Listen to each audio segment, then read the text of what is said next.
Profesor y compañeros presentes, soy Javiera González y en esta oportunidad hablaré sobre la luxación de hombro. Como definición, esta corresponde a la pérdida de la unión entre la cabeza del húmero y el glenoides, que es la superficie articular de la escápula.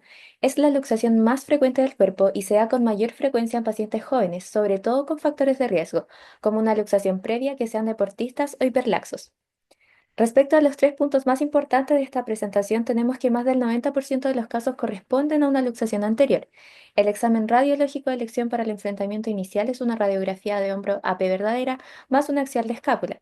La radiografía de hombro AP verdadera muestra de forma más clara la relación entre la cabeza del húmero y la cavidad glenoidea en comparación a la AP común, además de evitar la superposición de estructuras óseas.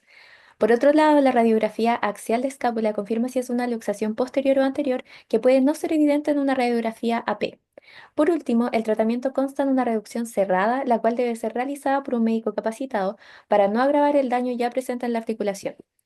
Respecto a los mecanismos implicados en la luxación de hombro, tenemos el mecanismo indirecto, que es el más frecuente y consiste en una caída con el hombro abducido y el brazo en extensión y rotación externa. Y menos frecuente tenemos el mecanismo directo, que corresponde a un trauma aplicado directamente en la cara posterior de la articulación, llevando la cabeza humeral hacia anterior. Ahora, ¿cómo se presenta un paciente con luxación de hombro? Para ello tenemos el siguiente caso clínico.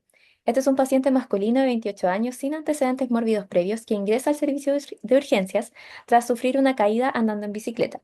Consulta por dolor intenso, deformidad evidente en el hombro derecho y bloqueo articular, ya que el hombro no se puede mover. Al examen físico de este paciente podemos encontrar asimetría y signo de la charretera, que es la pérdida del relieve redondeado del hombro y un acromion prominente. El brazo se encuentra levemente abducido y rotado internamente y el paciente lo sostiene. Se puede palpar la cabeza humeral y la región subacromial se encuentra vacía. Además, presenta limitación de los movimientos de rotación tanto activos como pasivos. En el examen físico también es necesario realizar una evaluación neurovascular, de tal manera de prestar especial atención a la presencia de pulsos distales y la función del nervio axilar, que es el más frecuentemente lesionado.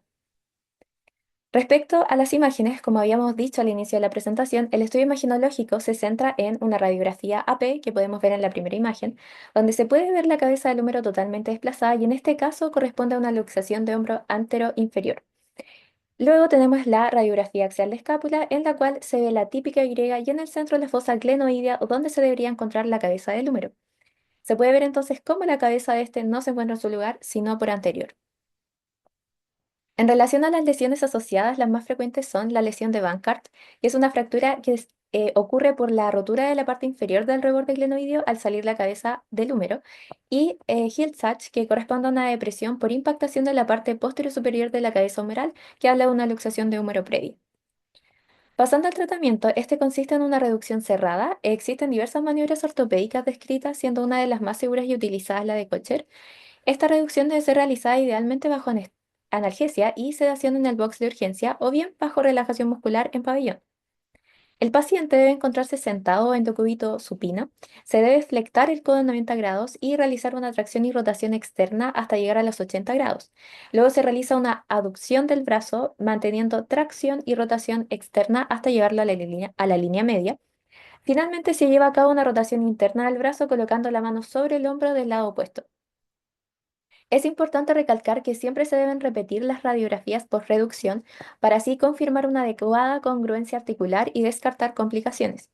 Y se debe inmovilizar el hombro por un periodo de entre 4 a 6 semanas a la espera de la cicatrización de los tejidos. Para finalizar, entonces, recordemos que mayor al 90% de las luxaciones son anteriores. Esta es la articulación más móvil del cuerpo y mientras más móvil, mayor inestabilidad y entonces mayor riesgo de luxación.